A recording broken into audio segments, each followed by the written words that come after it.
You are listening this dictation on Sham Stenography YouTube channel. Start now, sir.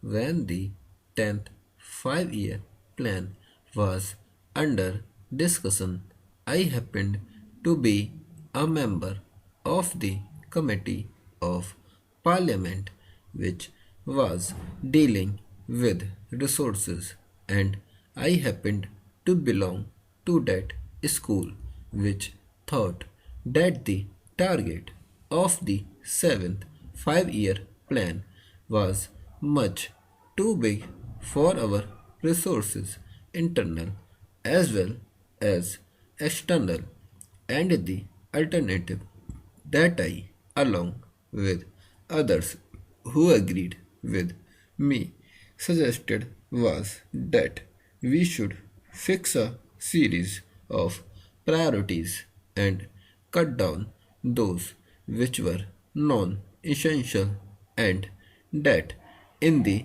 alternative we should extend the period of the plan to 6 years or 7 years.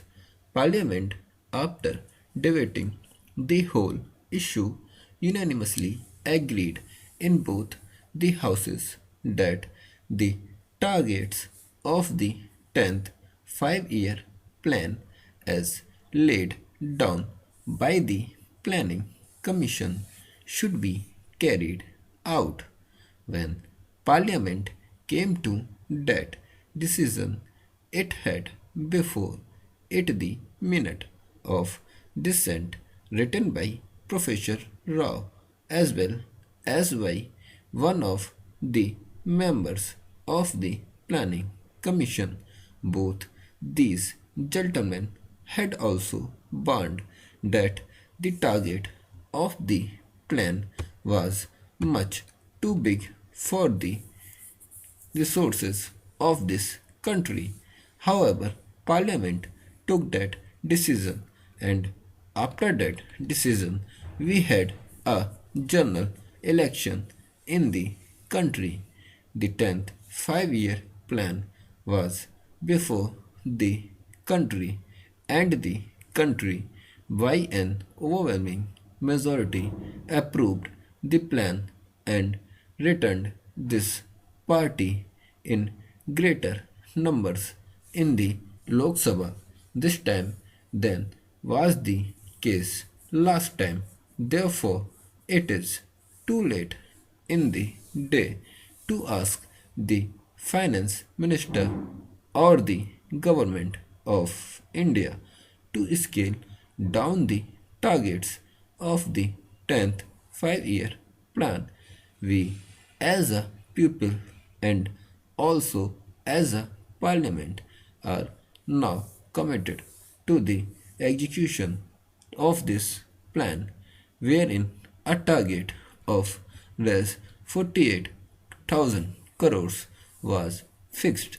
It is now, I believe, increased to Rs 52,000 crores or Rs 54,000 crores. Now, when we have agreed on that basic point, then we must find the resources to implement that plan.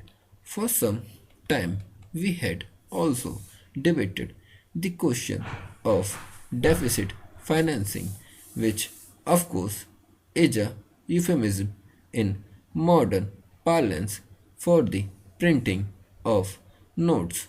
When we need money, we issue treasury bills, and notes are issued by the Reserve Bank. This sort of thing cannot continue forever. We must be prepared to make whatever sacrifices are needed to implement the 10th plan.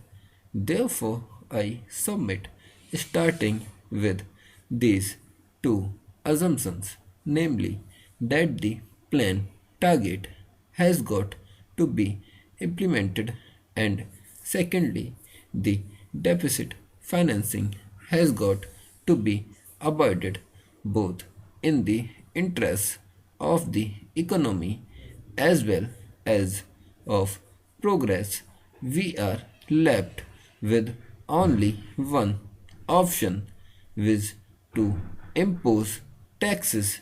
I know that our present finance minister Dr. Manmohan Singh is a man of conviction and what is more important has the courage of his conviction. That is why I think in living memory he is the one finance minister who has come out with this bold and courageous plan of imposing taxation to the tune of Rs 1000 crores in one single year to impose taxes of the dimension of Rs 1000 crores in one single year requires tremendous courage, and I must congratulate him for the step that he has taken because it was the least that any finance minister could do, faced as he was with the circumstances which I have just narrated. With the imposition of these taxes, the uncovered deficit dwindles down from Rs 5,000 crores. That itself is a great help. I believe the government should take immediate steps when we are taking very drastic measures to tax every sector of society from the rich to the poor. It becomes a duty, in fact, a trust that the money that we raise is spent as carefully and as economically as possible. In the general election, I too had, along with other honorable members of our party and other parties, also to go into the country to the villages and towns and everywhere the people did not mind these taxes, but the grievance is that some of the money or a lot of money is being wasted.